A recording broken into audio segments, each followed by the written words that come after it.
Hello दोस्तों, मैं दीपक राजपूत आप सभी का अपने YouTube चैनल पर स्वागत करता हूं। आज हम लोग पढ़ने वाले हैं ज्योग्राफी का एक महत्वपूर्ण टॉपिक ज्वार एवं भाटा।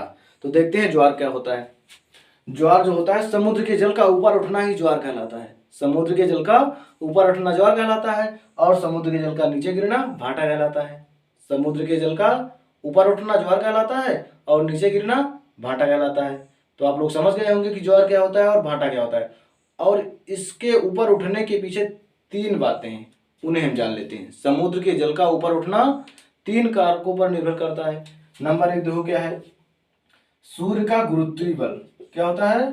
सूर्य का गुरुत्वीय बल। और नंबर दूसरा है चंद्रमा का गुरुत्वीय बल। चंद्रमा का गुरुत्वीय बल। और नंबर तीसरा क्या है? पृथ्वी का अपकेंद्रीय बल। अपकेंद्रीय बल। तो आइए अब जान लेते हैं कि ये गुरुत्वीय बल क्या है और अपकेंद्रीय बल क्या है। गुरुत्वीय बल क्या है और अपकेंद्रीय बल क्या है।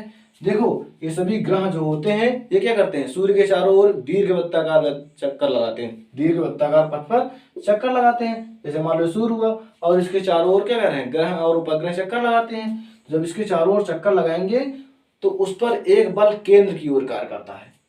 बल केंद्र की ओर यानी अंदर की ओर बल कार्य करता है, जिसे हम कहते हैं गुरुत्वीय बल। जिसे हम कहते हैं गुरुत्वीय बल। केंद्र की ओर कार्य करने वाले बल को गुरुत्वीय बल कहते हैं। और एक बल जो है वो बाहर की ओर कार्य करता है, केंद्र से बाहर की ओर कार्य करता है, जिसे अपकेंद्रीय बल कहते हैं। केंद्र के बाहर की ओर यानी एक बल बाहर की ओर कार्य करता है, जिसे अपकेंद्रीय बल कहते हैं। एक बल अंदर की ओर कार्य करता है, जिसे हम गुरुत्वीय बल कहते हैं।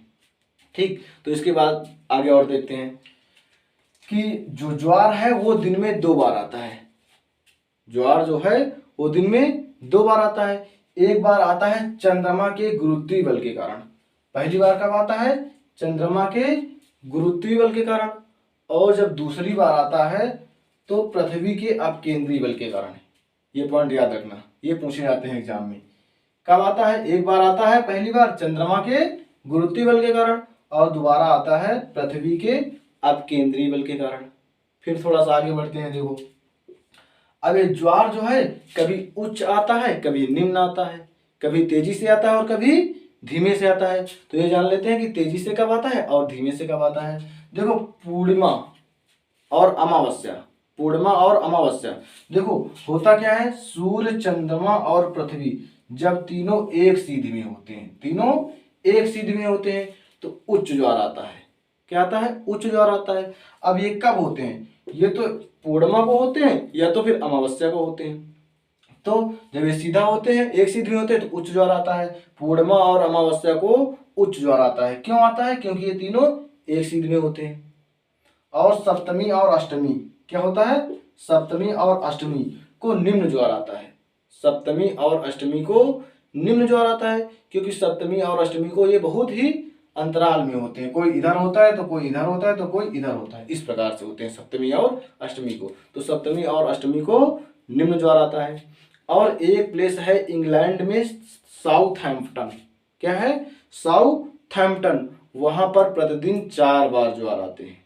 वहां पर प्रतिदिन 4 बार ज्वार आते हैं। ये पॉइंट याद रखना, ये काफी ज्यादा एग्जाम में पूछा जाता है। वीडियो देखने के लिए धन्यवाद।